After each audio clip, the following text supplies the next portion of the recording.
Ladies and gentlemen, good day and welcome to the Advanced Enzyme Technologies Limited Q2 FY24 earnings conference call. As a reminder, all participant lines will be in the listen-only mode, and there will be an opportunity for you to ask questions after the presentation concludes. Should you need assistance during the conference call, please signal an operator by pressing star, then 0 on your touchtone phone. Please note that this conference is being recorded. I now hand the conference over to Mr. Ronak Saraf from Advanced Enzyme. Thank you, and over to you, sir. Thank you. Good evening, everyone. Welcome to Advanced Enzyme Technologies Q2 and H1 FY24 earnings conference call. I am Ronak Saraf, the Manager Investor Relations here at Advanced Enzyme. We hope you all have gone through our financial press release and the PPT which has been posted in the Investor Relations section of our website. We have with us Mr. Mukund Kabra, Whole-Time Director, Mr. Beni Prasad Rauka, Chief Financial Officer, and Mr. Parag Kataria, GM Finance. Today, the management will discuss the performance and business highlights, updates on strategies, and respond to any questions that you may have. As is usual, for ease of discussion, we will look at the consolidated financials.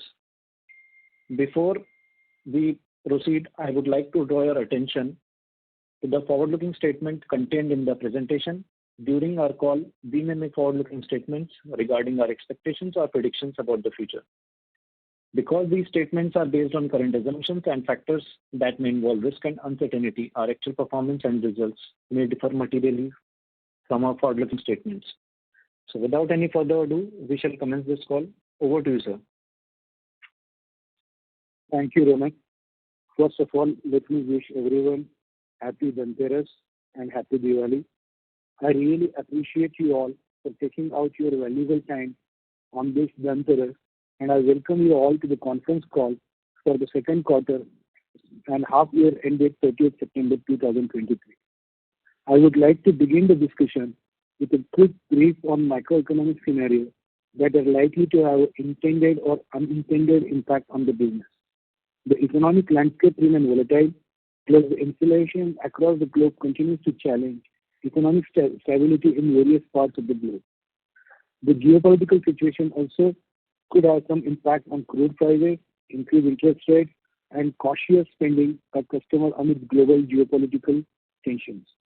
Specialty chemical industry is experiencing a slowdown on account of the sluggish export demand in some of the geographies like US, Europe, and Latin.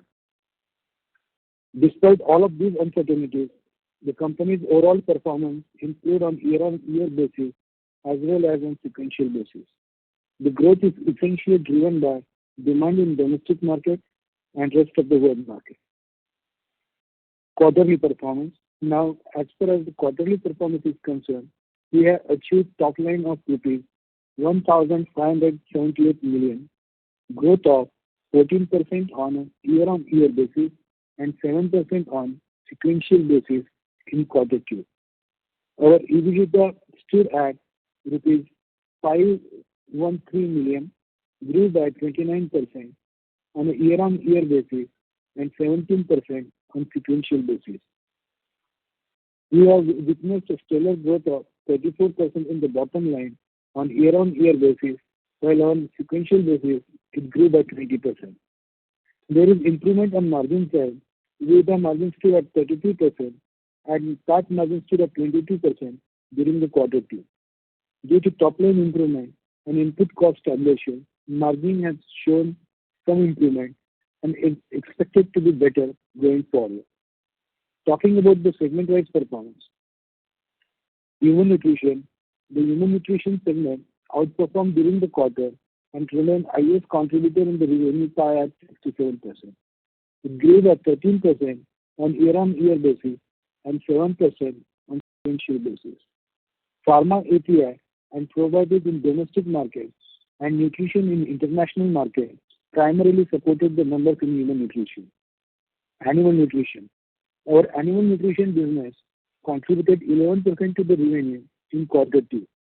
This segment remained flat on year-on-year basis, while it grew by 9% on sequential basis. Bioprocessing. Bioprocessing segment is continuing the growth trajectory with around 26% on year-on-year basis and 8% on sequential basis, contributing 15% to the revenue. The food business, the part of food business grew by 43%, and we have seen a 21% decline on non-food business on year-on-year basis. The specialized manufacturing segment contributed 7% and grew by 24% on year-on-year basis and 6% on sequential basis. We have recently got approval for 2 food dossiers filed with EFSA somewhere around in 2014. With this, I conclude my remarks and now hand over the call to the Raukaji, and he will walk you through the financial and key subsidiary numbers. Over to you, Raukaji. Thank you. Thank you very much, Mugul. Good evening, everyone. I hope you all are in good health and wishing you all a very happy Dhanteras and a happy Diwali and prosperous New Year. I am not keeping well, so I have my colleague Parag. He will take you through the financials and key numbers of our subsidiary as well as, the consolidated numbers. Thank you. Parag, over to you.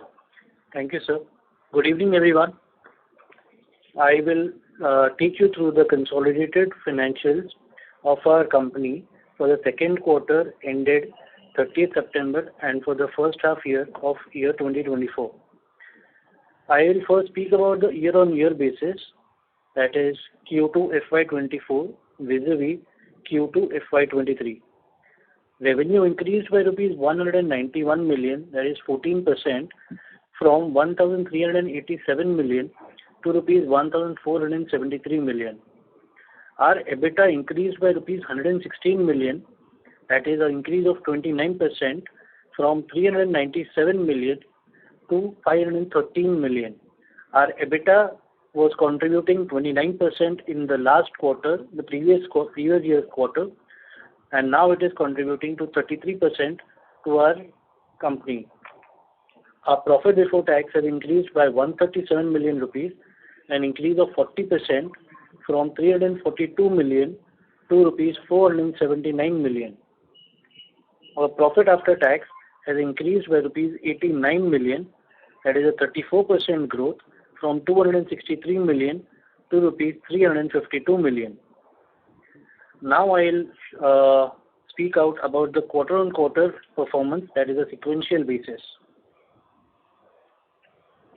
Our revenue increased by rupees 105 million, that is a growth of 7%, from 1,473 million to 1,578 million rupees. EBITDA is increased by rupees 73 million, that is an increase of 17%, from 440 million rupees to rupees 513 million in the current quarter. Our profit before tax has increased by rupees 65 million, that is a growth of 16%, from rupees 414 million to rupees 479 million in the current quarter.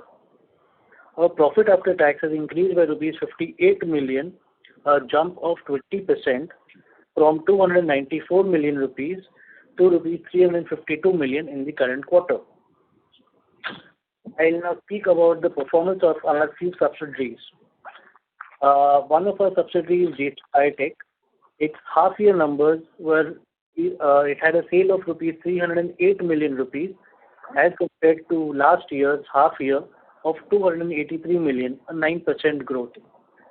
Our EBITDA has degrew over there by 21%, and in the current half-year, the EBITDA stands at rupees 26 million as compared to rupees 33 million in the previous year. Our PAT has come down significantly. It has come down by 89%, and it is at 12 million in the it is 1 million in the current half year as compared to 12 million in the previous year. Talking about another subsidiary, that is SciTech Specialties, our half year contributed a revenue of rupees 200 million in this current half year as compared to 148 million in the previous year's first half. Our EBITDA is 22 million in the current half year as compared to a loss or a negative EBITDA of 5 million in the previous half year. Our profit after tax stood at rupees 8 million in this first half year as compared to a loss that was prevalent in the previous year's half year, that is 22 million. Now I will throw some light on our performance at Evox. Our revenue at Evox stood constant. It was 117 million in the first half year of the previous year, and it is same at the current half year, that is 117 million rupees.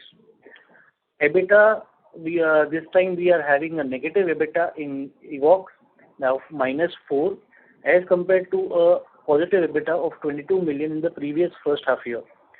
Our profit after tax stood at -16 as compared to 2 million in the last year's first half year. Now I will speak about we'll speak about our largest product, that is the anti-inflammatory enzyme. In this period, we sold 365 million rupees worth of this product in this current quarter as compared to previous quarter, that is Q1 of FY24, where we had sold 352 million rupees worth of material. On an year-on-year basis, we had again sold 352 million worth of material of this product in the last year's September quarter. When we put across a picture for half year, in this half year we have sold 716 million worth of product, and in the previous year it was 631 million. From a percentage contribution to the entire revenue, it contributed to 23% in the current half year, whereas the contribution was 24% in the last year's first half. Now I will give you some highlights about our top 10 customers. The top 10 customers have contributed 27% to our total revenue in this current first half year, and it was almost similar, standing at 27% in the last year's first half year. The top 10 products have contributed 48% in the first half year, and it has contributed 45% in the last year's first half year. Now about the B2C segment. The B2C segment has contributed $1.14 million as compared to $1.11 million during the same period in the previous year. Now I'll throw some light on the research and development expenditure that we have spent during the half year. During the first half of the year, we have spent 121 million rupees in the current half year as compared to the 121 million that we spent in the last year. Whereas the capex in this current half year is rupees 5 million, and in the last year's first half year we had spent 28 million as capex. So on a totality basis, when we see including the revenue expenditure and the capex, in the first half year of this year we have spent 126 million as compared to 148 million in the previous year's first half year. On a percentage basis, when we look at the total capex or total R&D spend that we have done as a percentage of our revenue, it stands at 3% during the period, and it was 4% during the last year. Now I shall keep the Q&A session open for everyone. Thank you. Thank you very much, sir. Ladies and gentlemen, we will now begin with the question and answer session. Anyone who wishes to ask a question may press star and 1 on their touchtone telephone. If you wish to remove yourself from the question queue, you may press star and 2. Participants are requested to use only handsets while asking a question. Ladies and gentlemen, we will wait for a moment while the question queue assembles. Thank you.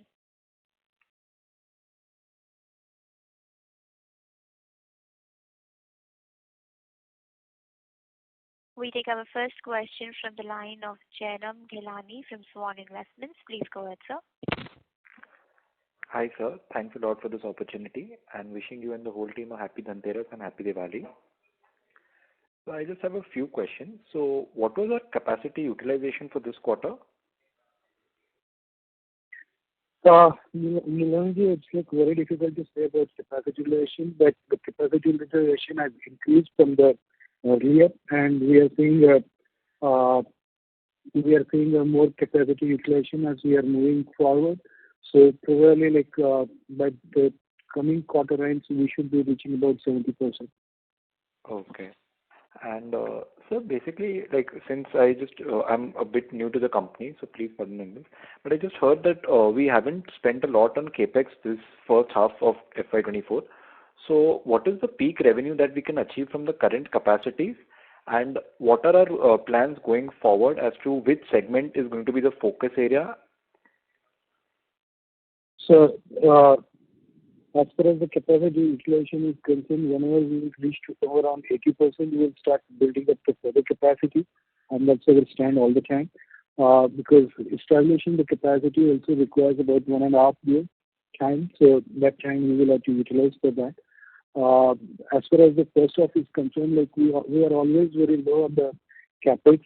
The capex, what Parag has mentioned, is more on the R&D front, basically. And we expect about 10 to 15 crore, which is a maintenance capex every year, which we are spending for the last few years. Okay. And so what can be the peak revenue from the current capacities? It's difficult to say, but I would say maybe 800, 900 crores, somewhere around that, because it depends on the product mix, how it moves on. Got it, sir. And so, because the chemical market, the overall macroeconomic demand is low, but when do we see that we can return to our older margins levels of 40 plus? Because I see that we were in that range for quite a few years. We expect the margins to improve further as we move on into the coming quarters, but it's difficult to go above 40% as of now in the near future. That is what we can foresee right now. But we expect to improve it further as we move on into the next quarter. Okay, sir. That's it from my side. Thanks a lot, sir, and wishing your whole team happy Diwali. Thank you. Happy Diwali to you as well. Thank you, sir. The next question is from the line of Mr. Abhishek from Nirmal Bang Equities. Please go ahead, sir. Yeah, hi. Thanks for the opportunity. Just first one from my end is basically, sir, can you elaborate more on the approval for 2 dossiers that we have received, actually, which you guys have filed in 2014 on the foods front? Can you elaborate on the market opportunity there and what sort of revenue should we expect and from which year? Can you please throw some light on that? We filed somewhere around 14 dossiers in 2013, 14 and onwards. It's always a long time from the FY. Just recently, we got the 2 products, and I think those are the 2 different lipases. I need to go through that. There is somewhat demand is there, but I need to really look into it. I can't give you the quick answer right now. Sure. So, okay. So in terms of the products that got approved, I mean, the approval products, do you know any ballpark number in terms of market size currently in Europe for those products, similar products, let's say? There is from an industry perspective. Different areas, and those areas are very difficult to talk about. Some of them, the use are, some of them are in the biocatalyst area, some of them are in the food area directly. But to achieve the extra dossier approval itself is a bigger achievement. In my mind, we can going forward, we can even make these as a business case to get the other people's extra dossiers as well, get them approved. So achieving the extra approval itself is a big step. How much is the market and what is the market is very difficult to say at this point of time. Sure, sure. Okay. But considering the approval and also you said that by end of 3Q will be nearing to almost 70% utilization. So, is there any change in terms of CapEx for maybe if not 24, but for FY 25, 26, do you see any acceleration in CapEx as compared to our old level? We won't be needing a very high capex, even though we decide to go for the expansion. Generally, we expect like somewhere around, whenever we plan to do it, maybe 40-50 crore. Per year, right? No, not per year, for 1 or 2 years. 1 or 2 years. Okay, okay. And last one from my end, sir, can you share more light in terms of the demand outlook, especially on the human nutrition side? I mean, I believe that we are doing well in terms of animal nutrition consistently on a quarterly basis, but the kind of quarterly run rate we are at in terms of the nutrition segment in international markets. So can you throw more light, I mean, how we should look at this segment from next 1 or 2 years perspective, both on the revenue growth perspective and also is there any challenges we are facing in terms of pricing because of the competitive intensity and stuff like that? So, as you see, like our domestic from the nutraceutical side has like improved. Of course, within domestic there are a lot of different parts, which is like a pharma. I mean, like API, the biocatalyst segment, the probiotic segments, all the segments started contributing somewhat. The first half was like, as we were like talking from the last 2-3 quarters, that like the international human nutrition, particularly US, will slow down, and this is the same case this quarter. But as we move on, like from the coming quarters, we expect like US to start also like contributing, and they should come back. And we're talking from last 2-3 quarters that we expected the second half of this year, the US has to pick up. We can see those signs at this point of time. But again, there is a lot of like global war and all of those things are moving right now, and we don't know how it will impact or what it will impact. Given a normal circumstances, we expect a better growth from the international market as we move on. Okay. Okay. And sorry, one last one. We have delivered some improvement on sequential basis as far as margins are concerned, and you have highlighted this earlier as well. But just one question, considering all these near-term challenges, do we see any further upside to this 32-33% number, and or you think it will take some more time to get back to our old levels, let's say 35-40% range, maybe in 25-26? We expect that we should improve from here onwards as we move on into the next quarter. As I was in the last few conferences and few investor calls, I already mentioned that as like the US starts contributing to this, we should have a better margins, and we expect this should happen from this quarter onwards. So we expect sequentially we should get back to those levels, but it will take some time. Sure. So thank you so much, and happy Diwali to all of you. Thank you. Happy Diwali, Abhishek. Thank you, sir. We take the next question from the line of Aditya Shah from Vikram Advisory Services. Please go ahead.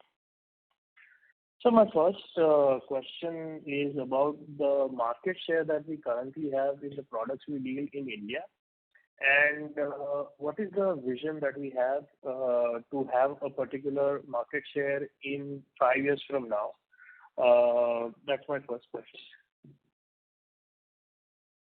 Aditya, happy Diwali to you. First of all, like we command a good market size, and particularly the product segment where we are in India.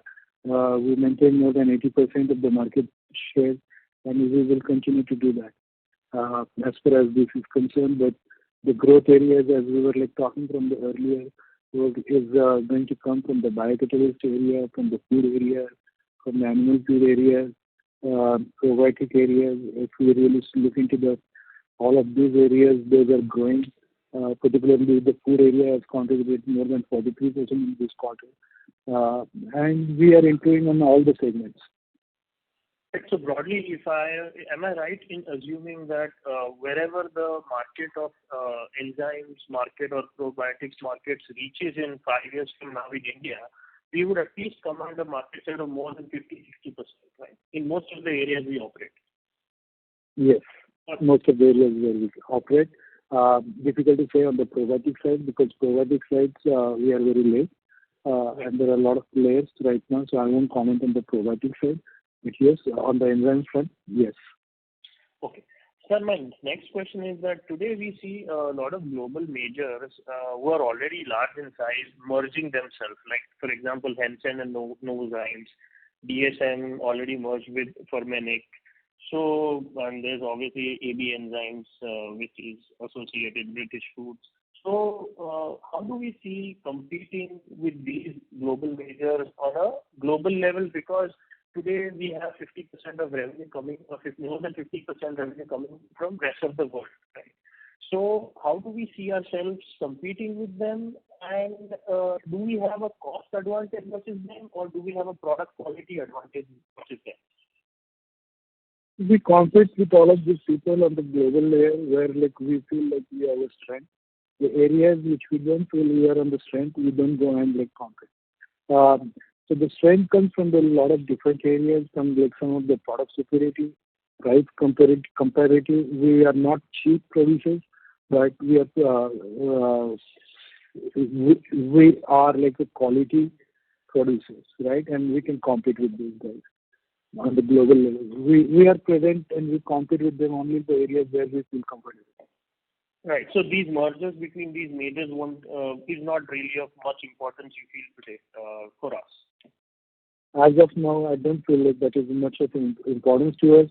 In fact, like we really look at it into their side, their cost structure has gone out, and they like try to get into this kind of mergers to take some advantage. But as of now, we are confirmed we are okay. Right. So regarding that, let's say for growth in the coming years, let's say 5, 10 years, whatever. Do you see this business area as enzymes and probiotics as a whole for growth? Is it more possible towards organic growth, or is it more via acquisitions?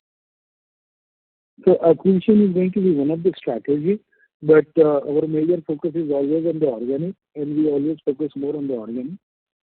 Right? Okay. Fine. That's fair, sir. Thank you. If I have more questions, I'll put them to you. Thank you, sir. Thank you. Thank you. Thank you, sir. We take the next question from the line of Gaurav Nigam from Tunga Investments. Please go ahead. Yeah, thank you. Thank you, sir, for taking my question. Sir, our first question on, can you just, in the human nutrition segment, can you share the numbers of India pharma business and US nutraceutical business for the Q2 and first half on a YOY basis, sir? Sure, I'll do that. The pharma basis, pharma sales in India is 593 million in the current quarter, and on year-on-year basis it was 440 million in the previous year, whereas the international sales is 466 million in the current quarter. It was 499 million in the previous year-on-year basis. So on totality basis, our revenue has increased by 1,060 million in current quarter, and it was 939 million in the previous year, September quarter. That is how it is trending. Now at the probiotic level, in India it is 69 million sale in the current quarter. It was 5 million on year-on-year basis. The biocatalysis sale is at 77 million domestic. In the current quarter, it was 65 million on year-on-year basis on September 22. Our pharma sale is at 447 million in domestic. In the current quarter, it was 370 million on year-on-year basis on September 22. And with respect to the international sales, our pharma sale was 447 million in the current quarter, and it was 459 million in the previous quarter, that is September 22. Probiotic sale on international was 11 million in the current quarter. It was 40 million in September 22 quarter, and biocatalysis international sale is at 8 million in this quarter, whereas there was no significant sale in the last year's September quarter. Got it, sir. This is really helpful. Sir, one more question on the US nutraceutical business. I think in the past few quarters you have been alluding to it coming back up. I understand it is still taking time. I just wanted to understand what are the main reasons which are still taking some time for this segment to see the growth. As like last month, like we mentioned, overall, like there is a slowdown into the demand, which is there, and we were going with some innovative ideas and innovative products, and those took some time. So as we were the sharing time was about 5 to 7 months, and now as I was telling from the earlier also, now probably we should start seeing those fruits from this quarter onward. It should gradually start building up. Got it. Just a follow-up on this answer, sir. When you think about growth, is it the end market growth which is causing the problem, or from a market share perspective, is there a decline in our market share in this US nutraceutical, or it's only the end market which is causing this growth issue? I think it's the end market issues which is more there. On the demand side, basically the demand has gone down to some level. But as I was telling from the earlier also, we are improving with the new segments which we launched and with the innovative segments what we did. That is what I was saying from this quarter onwards, we should have back on track in the international market. Got it, sir. Sir, one more question on the animal nutrition segment. We started seeing some spurt of growth in that market, but I think from last quarter and this quarter, it has been kind of started muting. So is this because animal nutrition is segment which is both India and non-India segment, right? So where is which market we are seeing this kind of pressure, and what is our plan for that segment, sir? The growth is mainly going to our focus, and the growth is mainly going to come from the international market, which is there, and that growth is still there. The domestic market is a little bit more under the pressure because of a lot of different players and different things which are there. So we are working on the domestic market as well, because there is a price pressure also in the domestic market. International market is doing fine, but there are its own challenges which are there. For example, you go into the African market, Egypt and all of those areas, you see there are a lot of payment problems are going on. So you go to the Argentina and those areas, and you will find that there is no dollars available to supply. So we don't want to deal into those areas at this point of time, and that is how that growth we cannot really see right now, which we were expecting to see, because we cannot supply the material and then wait for the payments, or we don't want to create the back debts. So those are the challenges at this point of time, and we'll see how the macroeconomics and the other areas looking as we move on. Got it, sir. And just a final question from my side, sir. When I look at the Asia ex-India business, which segment do we operate here, sir? And which is this more Southeast Asia? What is this segment which has suddenly started performing for us?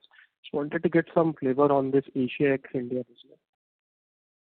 So it takes all the registration in other areas, right? So we were trying to do the registration. It's a long process, and there are a lot of different players as well. So once you get registrations and other things into these areas, which we are working for the last few years, you start getting some of the business and some of the market shares from the Asian areas. Got it. But which segment it would be? This would be human nutrition, animal nutrition, or like industrial? Which I'm segment? talking about animal nutrition. I think like your question was more on animal nutrition on this side, right? No, I was more looking at the geographical segments of the entire Asia, that segment that you report. In that segment, that you can see a growth coming this quarter. So I was just wondering within that Asia geography that we talk about, what is the underlying business composition? Is it human nutrition, animal nutrition, or industrials? Which segment is this largely catering to? It's more on the Actually, food, bioprocessed food. Mm-hmm. Okay, that bakery segment, sir. Yes. Okay. Understood, sir. Thank you for taking and answering my question. Thank you, sir. Thank you. We take the next question from the line of Yash Tanna from iThought PMA. Please go ahead, sir. Yeah. So, thank you for the opportunity. I'm slightly new to the company, so pardon me if the questions have been answered.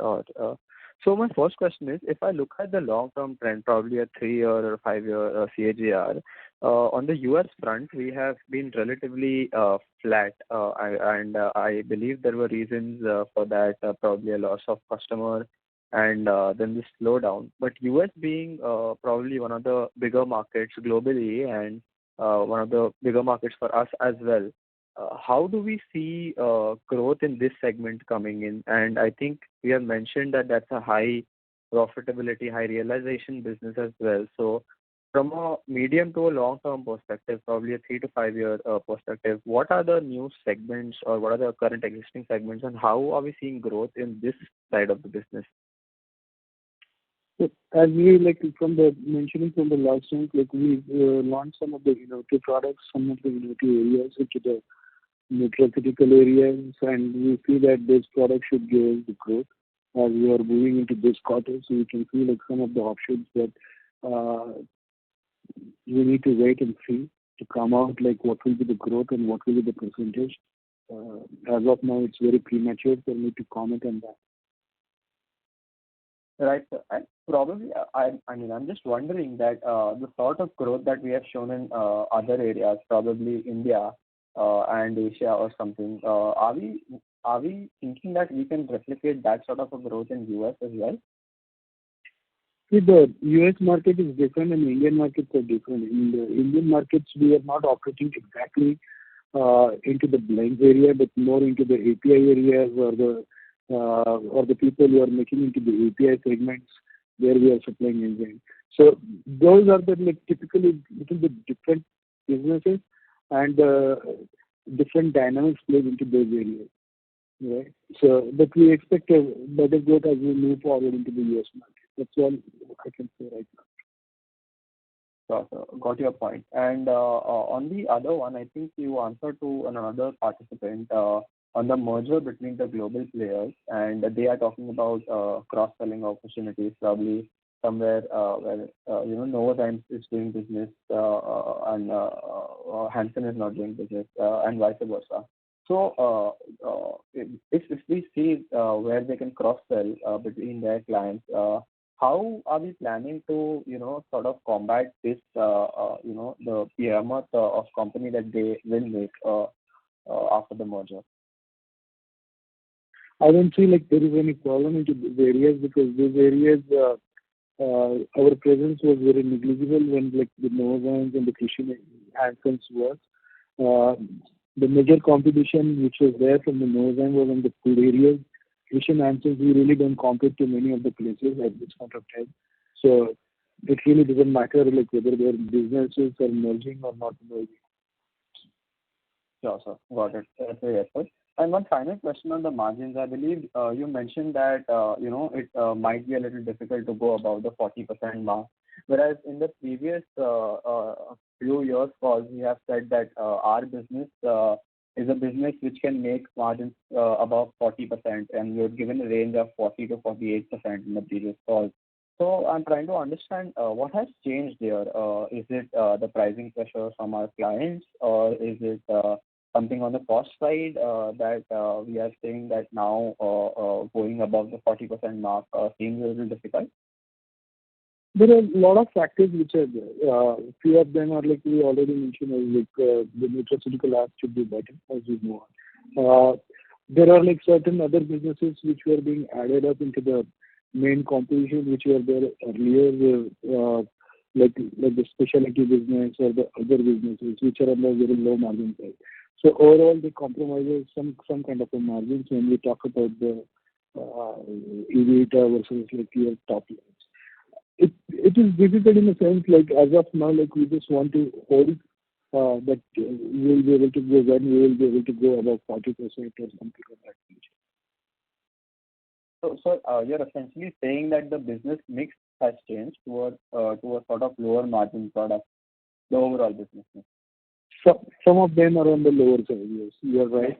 And they, yeah, Cytec, for example, and it takes like some time, like for the core business to really take care of those areas as well to reach to those levels. So, and if one final question, if I may. So we said we didn't mention our capacity utilization, but we said that in the next probably coming few quarters or years, I didn't get that correctly, we'll reach about 70%. So what sort of a cost advantage, I mean, what sort of a costs are fixed in nature versus variable in nature, where we'll be able to see, some sort of operating leverage play out as a capacity utilization increase?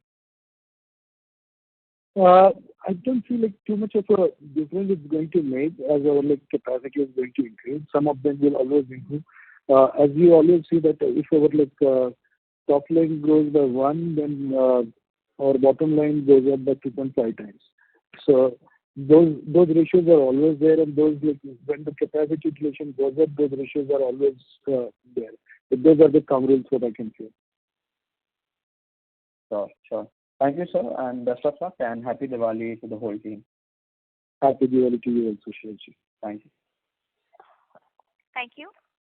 Before we take the next question, a reminder to all the participants, if you wish to ask a question, you may press star and 1 on your touchtone telephone. We take the next question from the line of Umang Shah from Banyan Tree Advisors. Please go ahead, sir. Hi, sir. Am I audible? Yes, Umang. Yeah. Hi. So, sir, the largest product that we have, which is a pharma therapeptide, right? So, sir, that's sold only in the Indian markets. And any reason why we do not export this product? We do export this product. So, what would be the breakup between exports and domestic? But the majority sale comes from the Indian market. We have also filed this product for the novel food, and we are expecting some clearance. Earlier we used to have some selling to the Europe as well, but the Europe sale has gone down because of the people are waiting for the novel food. There is a requirement of novel food. So we did file this product for the novel food, as well as we are filing this product into some of the bigger Asian markets. As of now, the export market sale is somewhat into the US in the nutraceutical areas and other areas, which is on a lower side when we talk about in relation to the domestic sales.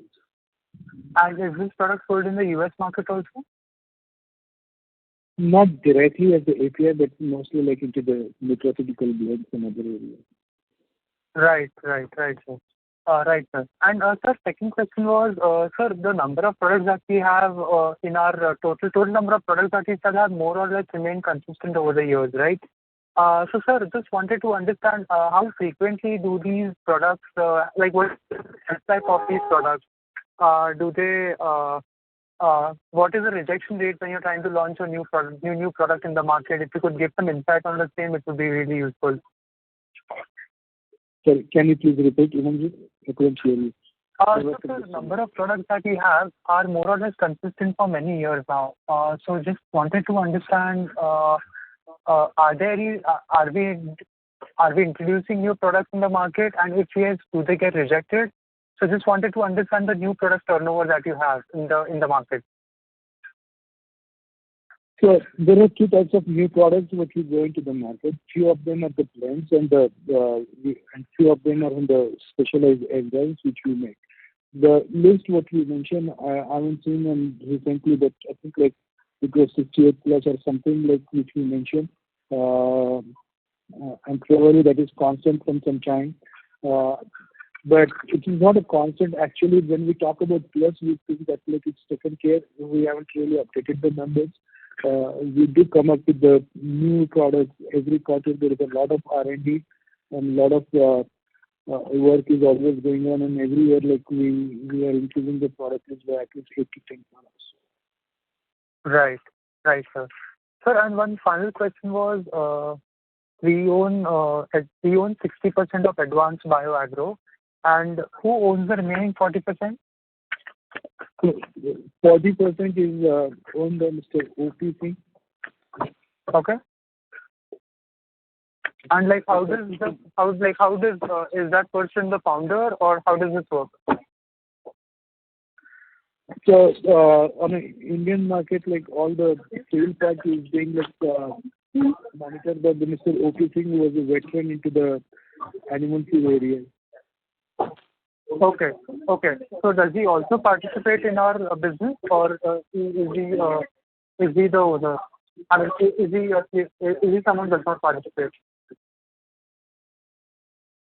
I didn't get you. I'm saying, is Mr. Om Singh actively involved in the business?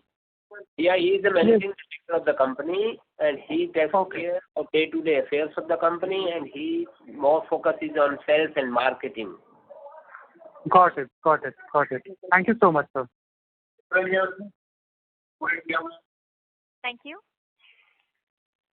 Ladies and gentlemen, we take the next question from the line of Mr. Rohit from Progressive Shares. Please go ahead, sir.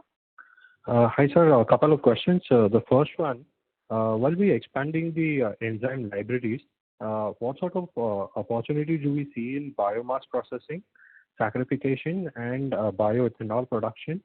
If you can take us to the opportunity in terms of rupees million.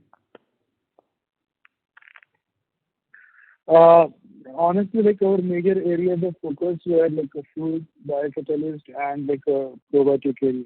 Of course, like we are working on the saccharification areas. We have developed like some of the enzymes right now.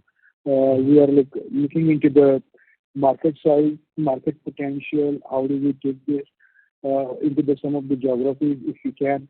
And we are working into all of these areas. Bioethanol is still like over a longer distance. As of now, like we are developing some of the components which may require. We are talking with a few bioethanol companies, but I cannot talk about what can be the business or not. If the businesses come, there will be additional, and that will be a good surprise.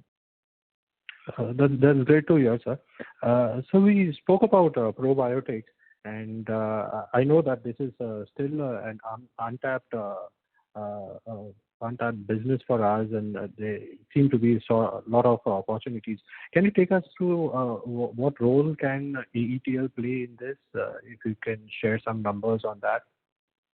Most of the probiotics, like what we focus is like we believe that the combination of probiotics and enzymes can be the vendors. So a lot of nutraceutical products that we developed is more like a combination of that.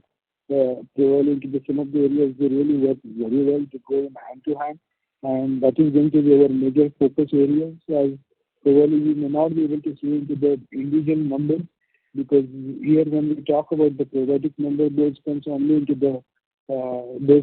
like when it is a kind of a single product sale which is there. But we see that there is a lot of opportunity in the combination of this and developing the new probiotics which we can use it for our nutraceutical areas as well. Okay, so how many of these combination molecules or enzymes or probiotics are currently in the pipeline? If you can share that. Oh, there are a lot of products which we sell into the nutraceutical products. Maybe more than 50-60% of the products are with the combination. So. Okay. So if we see the global probiotic is growing at around 7.5% CAGR, and if we see the global enzyme market, it is growing at somewhere like 3.5 to 5% CAGR growth. Do you think that we will be growing slightly better than the industry rate, or do you think that we can grow at a rate much faster, or maybe double the rate of the industry level? What I can say is we will do a significantly better with like what the numbers you are giving, 7.5% or 3 to 5%. That's what I can say right now. Okay, sir.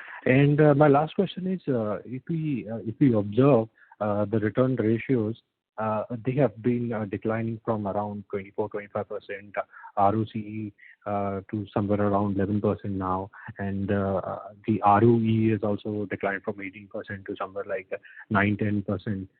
So what sort of efforts are we putting to kind of revert back to these ranges of 23-24% ROCE and maybe like around 16-18% ROE? So, Rauka is the right person to answer this. Rauka? So the efforts are like, one thing, as Mukund has already mentioned, you might have seen on quarter-on-quarter, we are progressing, we are improving our EBITDA margin. That is one. And apart from that, we are sitting on a large scale, cash. So those funds, we have to use over a period of time to see that, we can get the kind of returns which, you are comparing with previous year numbers. So far, we are not able to get any kind of opportunity where, we can invest that money. So, we can expand our, maybe it is a kind of inorganic growth. So we are working on that, and we are, exploring a lot of such opportunities. Meanwhile, you might have also noticed that, this year the company has given a very handsome dividend because, we also understand this point. So accordingly, we are addressing all such issues, and hopefully in, maybe if not in couple of quarters, it may be taking a year or so, where you will see a lot of improvement going forward. So, sir, if you are looking at some sort of a soft diversification, will it be in the same core domain as us, or will you be looking at something else outside the? It's in the same domain only. It's our core business, so we will be always working on our, core areas, which, as Mukund has already mentioned, it's like, expanding our animal feed business, nutraceuticals, probiotics, biocatalyst business. So wherever we see any kind of, opportunity where we could definitely add a lot of value to our stakeholders, so we will definitely work on it, and we are already, working on such issues. Yes, sir, that's quite encouraging, sir. Thank you. Thanks a lot for answering my question. Thank you, sir. Thank you. Ladies and gentlemen, if you wish to ask a question, you may press star and 1 on your touchtone telephone. Participants, if you wish to join the question queue, you may press star and 1 on your touchtone telephone. We take the next question from the line of Shreyans Gathani from SG Securities. Please go ahead, sir. Hi, happy Dhanteras, happy Diwali, sir. I had a couple of questions. The first one was on the R&D spends. So in the last few quarters, we've been mentioning that you want to up the R&D spends as a percentage of revenues. So as revenues go up, we're seeing like pretty much stagnation in terms of the R&D spends, even in terms of in rupee terms. So as a percentage, it's been going down. So just wanted to know if we should expect an increase in that area, or are you just looking at a similar level as the current spends? So Shreyan, happy Diwali and happy Dhanteras. Thank you. So when we talk about R&D spend to go up, really, like we are expanding, we are coming up with the R&D center which we are building up in Nashik, and the construction and the capital work is going on. So some of the R&D spend is getting into the capital work right now, which we are spending. Once the R&D centers will be operational, probably in terms of rupees or in terms of like absolute number, the R&D spend should go up. You are right. Like when we talk about with the growth numbers, probably this percentage may remain flat, but we need to see. Okay, okay. Because the R&D center that you mentioned in Nashik, on the last Concall you said it's just starting construction, so that will take time to improve, right? Probably down 1.5 years down the line, it should start operational, the first phase of it. And it will take, it's a little longer project, maybe 4-5 years, when we will develop the complete one. But we should see some expenses will start going up from the year and a half, somewhere around there. Okay, so until a year and a half, there'll be more capitalization than income at the expenditure side of it. Right? Yeah, that's good. Okay, okay. And my second question was on the capital capex for capacity expansion. So when you mentioned that it is around 40-50 crores, so how much in terms of percentage capacity would that? How should we look at that in terms of current capacity is a certain amount? Like how much would that contribute to in terms of additional capacity? So maybe we can look into 25-30% increase with that. Okay, okay. And the last question, so if you could just give a small update on how the Welfa brand is doing in India. So Welfa brand is, we haven't really, as we were mentioning, we don't expect too much of a sale in the first 1 or 2 years, and we'll see how it works. At this point of time, it's some of the demand is picked up. I don't have an exact number in front of me, but those numbers are really not really significant. When we talk in the percentage terms, probably it is better at 200-300%. But in terms of numbers, those are not really significant. Okay, okay. Sorry, just if I may ask one more question. So that's on JC Biotech. So you see the performance has degraded, over the last in this quarter versus the previous year. So do we expect a certain improvement back on that front? We expect that as we move on into the further quarters, probably it should improve. There are some kind of I would say repair and maintenance expenses which are on the higher side into the last 2 quarters, which comes out 4-5 years back. So we expect as we move on, probably it should improve. Okay, okay. So the main margin deterioration mainly because of the repair and maintenance cost is what you say? Yeah, in the last 2 quarters. Okay, okay. So that is done now, or is it good? I think more or less it's done. Okay, okay. Thank you. That's all from my end. Thank you. Thank you. Thank you. Thank you. We take the next question from the line of Mr. Aditya Shah from Vikram Advisory Services. Please go ahead, sir. Thank you for the follow-up, sir. My first question in the follow-up is regarding the sales growth that we expect ourselves to achieve CAGR in the next 5 years. And the second question is regarding the ROE point that the previous participant pointed out. How do you view the goodwill that we carry about around 320-330 crores on our books? And what is your view of carrying it versus writing it off? And what is the ideal fixed asset turnover that we expect ourselves to achieve before we do some more organic growth? Raghaji?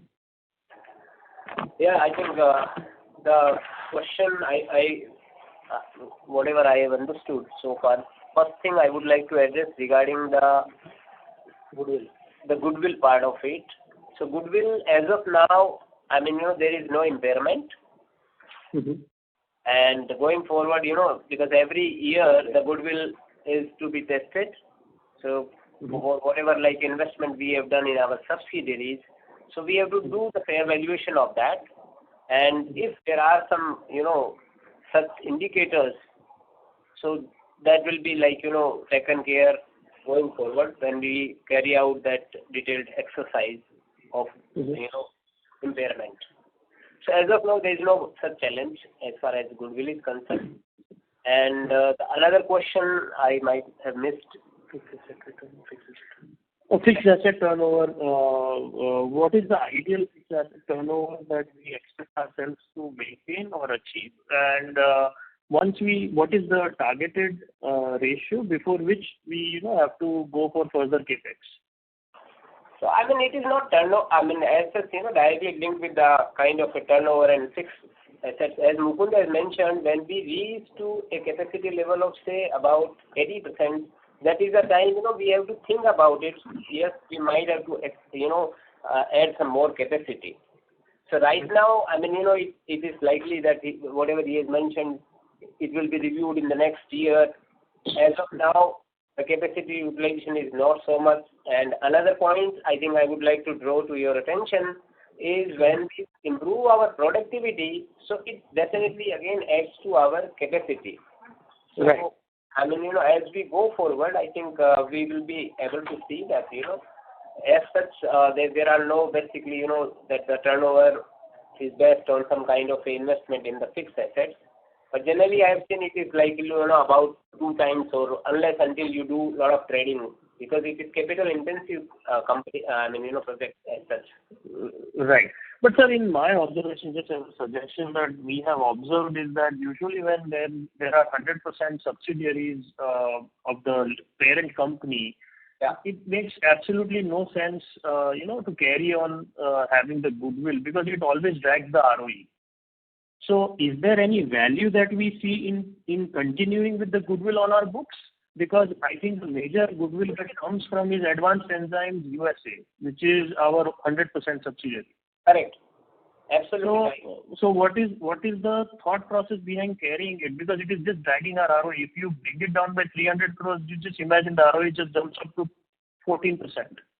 No, I agree with you, but then, this is the requirement of accounting standards. So whenever we have acquired these companies, whatever value we have paid to acquire those businesses, we have to allocate certain amount. So after doing that allocation, whatever is left out, that is to be booked as, goodwill. So agreed. Yeah. So I mean, if you write it off. Usually in my experience, I'm just giving you a suggestion. You can have a board level discussion. But usually when acquisition happens, obviously there is a goodwill part, but usually managements write it off because it makes no sense carrying it. It just drags down the ROE. Because it is your 100% subsidiary. Okay. So yeah, while acquiring it, you have a goodwill, fair. But after acquiring it and having the goodwill on the books sitting over there and dragging our ROE, it just makes no sense. I mean, you might be saying from your perspective, but we right now see it is. You can have a board level discussion on this topic, sir. That's all I'm suggesting. Yeah, I know, but then we have to also look at whether as per the accounting standards can we do such things. So that will be definitely another way of looking at it. So as of now, we don't see any kind of impairment. So impairment, if indicators are there, then that is the right time where one can take that call. Sure. No problem, sir. You can think about it. What I'm saying. And any other questions or whatever you are. Yeah. The first question, sorry, I forgot, was the sales growth that we expect ourselves to achieve in the next 5 years. CAGR. CAGR, yeah. 5 years sales growth. Yeah, I mean that I think Mukund will be able to guide you. Okay. So we will be expecting in a double digit. I won't be able to give you the exact number as of now. Okay, sir. Thank you. Thank you, sir. Ladies and gentlemen, that was the last question for the day. I would now like to hand the conference over to Mr. Ronak Shroff for closing comments. Thank you everyone for taking your valuable time for attending our earnings call. We will keep you posted for any further updates. I request you all to kindly send in your questions that may remain unanswered. An audio recording and the transcript of this call will be uploaded on our website in due course. Looking forward to host you all in the next quarter. Till then, stay healthy, stay safe, and happy Diwali. Happy Diwali to all. Thank you so much. Thank you. Thank you. Thank you. Happy Diwali to you. Bye-bye. Thank you. On behalf of Advanced Enzyme Technologies Limited, that concludes this conference. Thank you for joining us, and you may now disconnect.